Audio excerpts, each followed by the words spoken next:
जो रे रुक जो रे। हाँ चलो रे। गुड इवनिंग बच्चों। तो आज हम लोग ये देखिए दो सवाल हमने आपको करके आने के लिए दिया था। ठीक है, सब लोगों ने कर लिया।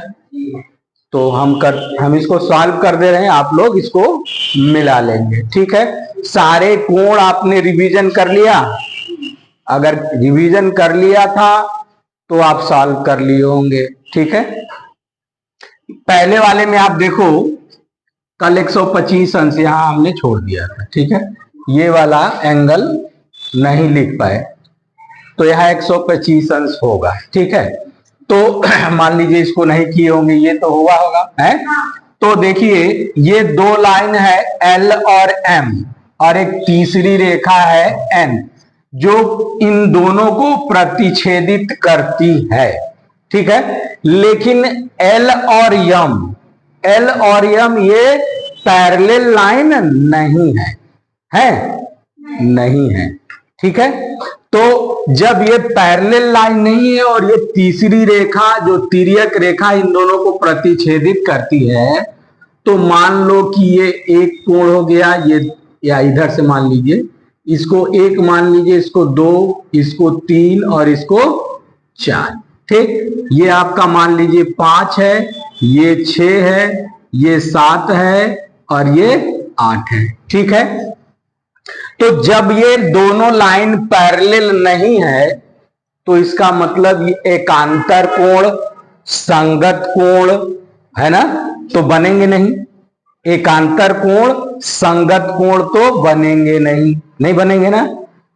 तो अब हमको बाकी शेष जो एकांतर कोण और संगत छोड़ के हम कोई भी रूल लगा सकते हैं। अब ये वाला इस समय इतना, ये वाली पार्ट को छोड़ दीजिए, ये वाली इतनी पार्ट को आप छोड़ दीजिए, केवल इसको ध्यान दीजिए। तो हम देखिए इसको चित्र बना दे रहे हैं अलग से। L और ये N। ठीक है, ये आपका दिया है पहला कोण 60 अंश का। कितने का? 60 अंश का। और ये अब आपको दूसरा, तीसरा और ये चौथा ज्ञात करनी है। ठीक है, तो ये देखिए दो लाइन है, दोनों एक दूसरे को प्रतिच्छेदित कर रही है। क्या कर रही है? तो कौन सा कोण बन रहा है? शीर्षाभिमुख कोण बन रहा है ना। तो 1 और 3, चूंकि कोण 1 बराबर कोण 3, क्यों बराबर है? क्योंकि ये शीर्षाभिमुख कोण है, क्योंकि ये शीर्षाभिमुख कोण है। ठीक है, और इसलिए कोण 3 बराबर कोण 1, और कोण 1 का वैल्यू कितना दिया हुआ है? 60 डिग्री दिया है, तो कोण 3 इक्वल टू 60 डिग्री। ठीक, अब ये बताइए 2 कैसे ज्ञात होगा? 2 और 4 शीर्षाभिमुख कोण तो है, लेकिन जब 2 मालूम रहेगा तब 4 होगा, या 4 मालूम रहेगा तब 2 ज्ञात होगा, इस नियम से, है ना। लेकिन अब ये 2 या 4 ज्ञात कैसे होंगे? तो कौन कौन रैखिक युग्म बना रहे हैं? हाँ, तो चूंकि कोण 1 प्लस कोण 2 बराबर 180 अंश, ये लीनियर पेयर बना रहे ना, यानी रैखिक युग्म। क्या? या रिजु कोण। ठीक है, रैखिक युग्म। तो कोण 1 आपका 60 अंश दिया है, तो कोण 2 कितना हो जाएगा? कोण 2 बराबर 180 अंश माइनस 60 अंश बराबर 120 अंश। तो कोण 2 कितना आ गया? ये आपका 120 आ गया ना, और ये आपने 60 अंश निकाल रखा है। अब चौथा कोण निकालनी है, कितना? तो चूंकि कोण 4 बराबर कोण 2। ये क्यों बराबर हैं? क्योंकि ये दोनों शीर्षाभिमुख कोण हैं। समझ में आ रहा है? कोण है, इसलिए कोण 2 बराबर कोण ठीक तो है, कोण 2 मालूम है ना, या ऐसे लिख लीजिए कोण 2 बराबर कोण 4, इसलिए कोण 4 बराबर कोण 2। तो कोण 2 120 अंश है, तो कोण 4 बराबर 120 अंश। ये पूरे 1 2 3 चारों कोण ज्ञात हो गए।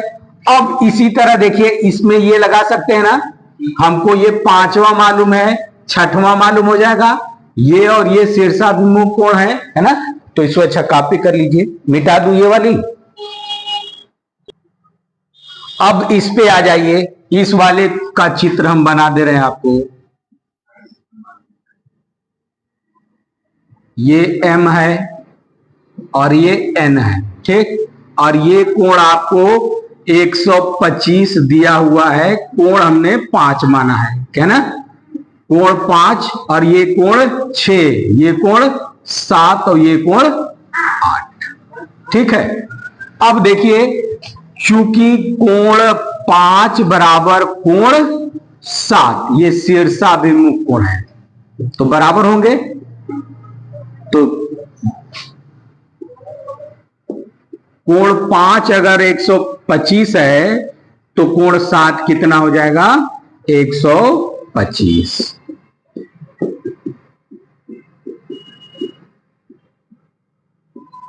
ठीक है।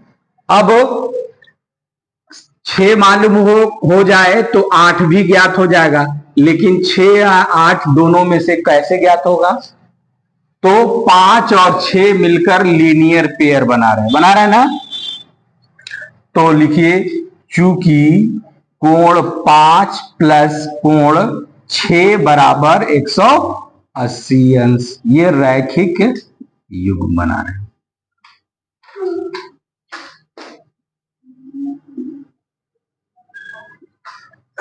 कोण 5 आपको 125 मालूम है,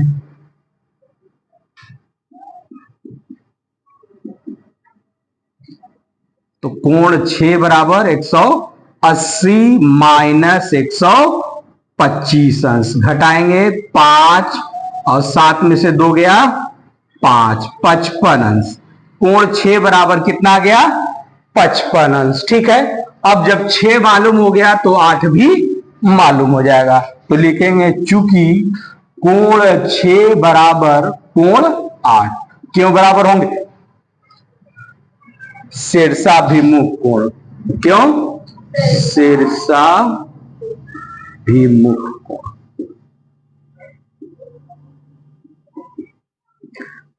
इसलिए कोण 8 बराबर कोण 6, तो कोण 6 का मान कितना आया है?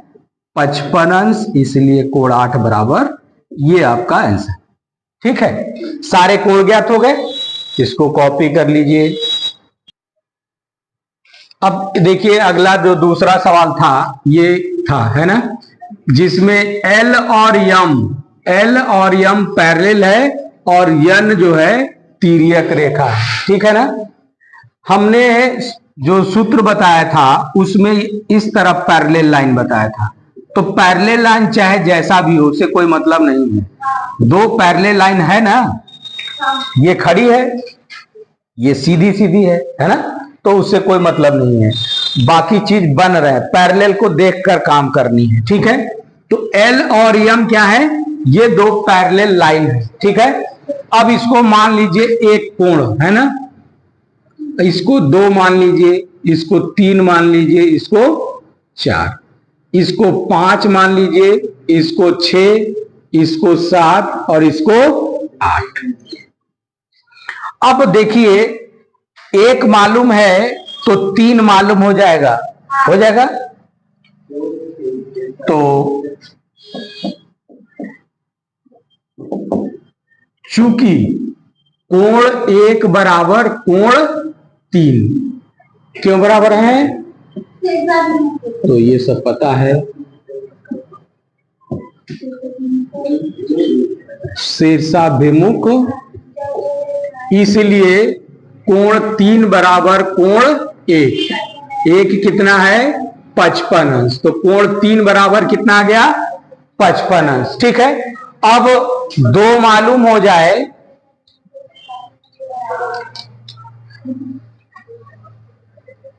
क्यों बीच में बोल रहे, कोण 2 मालूम हो जाए तो कोण 4 मालूम हो जाए। कोण 2 कैसे ज्ञात होगा,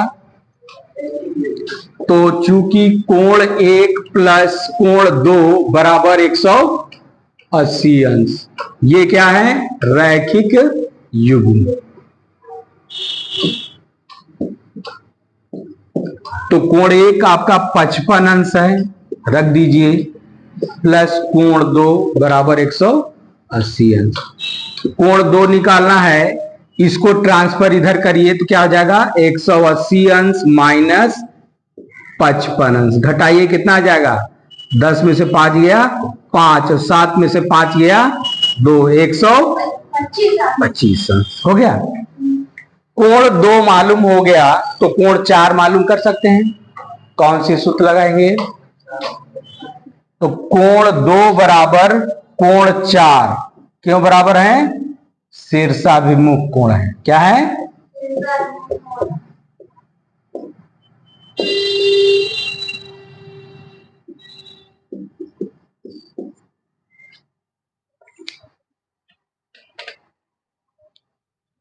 इसलिए कोण 4 बराबर कोण 2। कोण 2 कितना है 125 अंश, तो कोण 4 बराबर 125 अंश आ गया।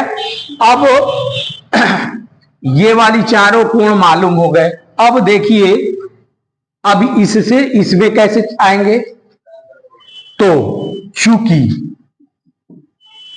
L पैरेलल M है ना, L पैरेलल M है। अब देखिए यहां पे पैरेलल लगाने का काम पड़ गया, यहां तो पैरेलल की जरूरत नहीं पड़ी, इसमें पैरेलल लाइन की जरूरत नहीं पड़ी, लेकिन अब इन कोणों को ज्ञात करने के लिए ये पैरेलल होने का यूज होगा, है ना। L और M पैरेलल हैं, इसलिए अब कौन से कौन संगत होंगे या एकांतर कोण से भी ज्ञात कर सकते हैं, है ना। तो देखिए कोण 2 और कोण 5, चूंकि कोण 2 बराबर कोण 5, ये क्यों बराबर है, एकांतर कोण है। क्या है, हाँ, संगत भी लगा सकते हैं, एकांतर कोण, इसलिए कोण 5 बराबर कोण 2, तो कोण 2 कितना आया है 125 अंश, तो कोण 5 आपका आ गया, आगे ना। अब बताइए, ये और कोण 3 और कोण 6 एकांतर कोण है ना, तो चूंकि कोण 3 बराबर कोण 6, ये क्यों बराबर है, एकांतर कोण है।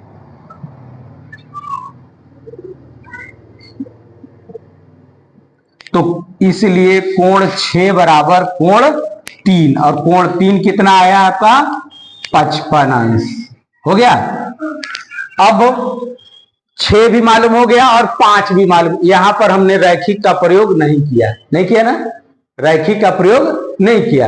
अब 5 और 6 मालूम हो गया, तो 5 मालूम है तो 7 मालूम हो जाएगा, 6 मालूम है तो 8 मालूम हो जाएगा। ठीक है, तो इसको कॉपी करिए, 2 और बताएं। अब देखिए कोण 5 और कोण 7 है ना, शीर्षाभिमुख कोण है, और कोण 6 और कोण 8 शीर्षाभिमुख कोण है ना। तो चूंकि कोण 5 बराबर कोण 7, ये शीर्षाभिमुख कोण है,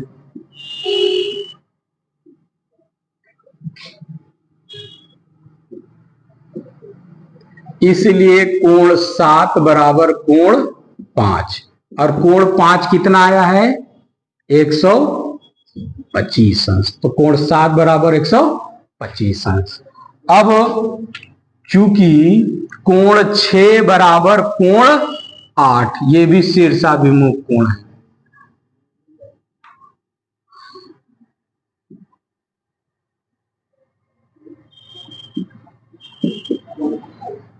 इसलिए कोण 8 बराबर कोण 6, कोण 6 कितना है 55 अंश, तो कोण 8 बराबर, ये आपका सारा कोण का मालूम कोण हो गया। ठीक है, तो इसको कॉपी कर लीजिए।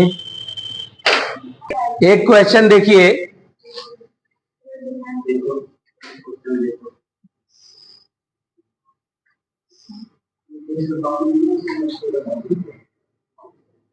P Q R S, ठीक है, ये 30 डिग्री दिया हुआ है, यानी यदि कोण P Q R is equal to 30 degree, तो कोण क्यू आर एस का मान बताओ।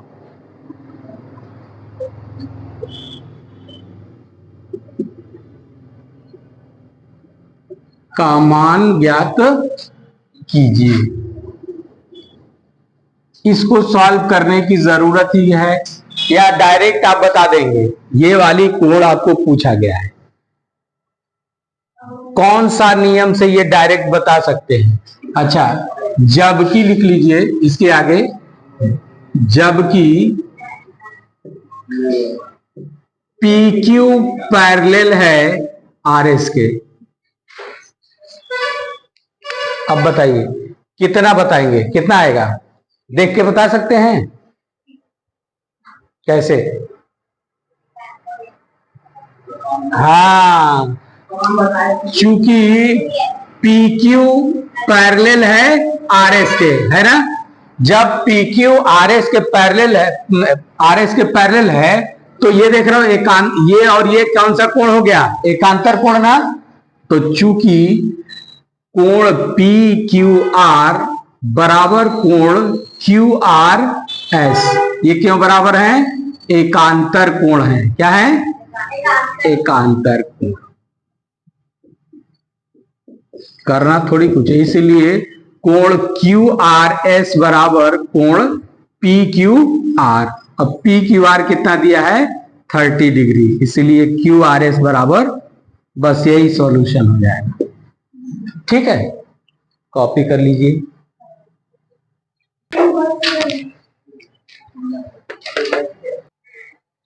देखिए जो दिया है,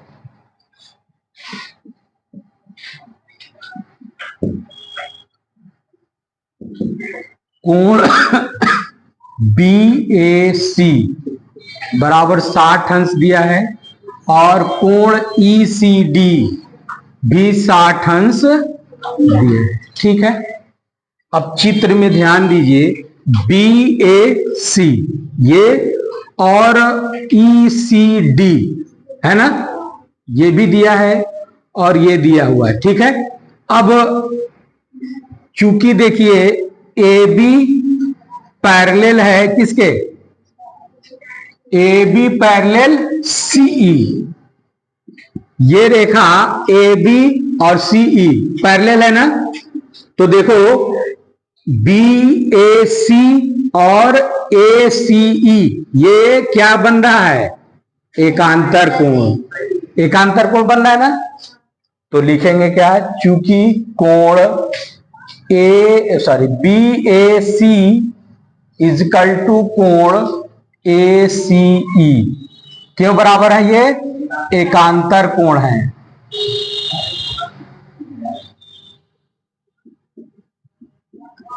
तो इसलिए कोण ए सी ई, इसको आपने क्या नाम दिया है? कोण 3, है ना, बराबर कोण बी ए सी, और बी ए सी कितना है? 60 अंश, है ना। तो कोण 3 बराबर 60 अंश आ गया, ये वाली कोण आपका 60 अंश आ गया, और ये कोण आपका दिया हुआ है। अब 2 कैसे निकलेगा?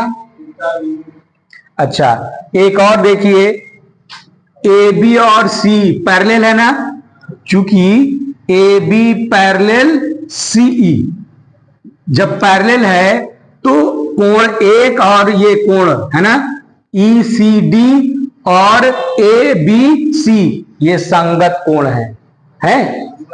हाँ, तो चूंकि कोण ए बी सी बराबर कोण ई सी डी ये संगत कोण के द्वारा बराबर है ना। दोनों पैरेलल रेखा के, है ना, और तिर्यक रेखा के एक ही ओर के कोण, एक y यानी पैरेलल रेखा के ये बाहर वाला, तो ये y कोण हो गया, और एक पैरेलल रेखा के अंदर की ओर है, तो बाह्य और अंत का युग्म क्या होता है, संगत कोण होता है। तो ये और ये कोण क्या हो गया, संगत कोण के द्वारा। अब ईसीडी दिया हुआ है, इसलिए कोण ए बी सी बराबर ईसीडी कितना है, 60 अंश। तो ये कोण मालूम हो गया ना, यानी जिसको आपने 1 दिया है, तो कोण 1 बराबर 60 अंश हो गया। अब शेष बचा आपका 2, ये वाला निकालना। अब बताइए, ये 60 हो गया, अब कैसे निकलेगा 2? कोई रूल लागू हो रहा है? कौन सा? कहां शीर्षाभिमुख कोण लग रहा है? कहां से शीर्षाभिमुख कोण होगा?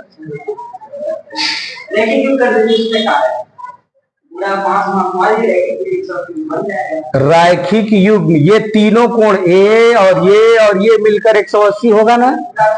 सी पर देखिए, कोण ए नहीं, कोण बी सी डी बराबर 180 अंश।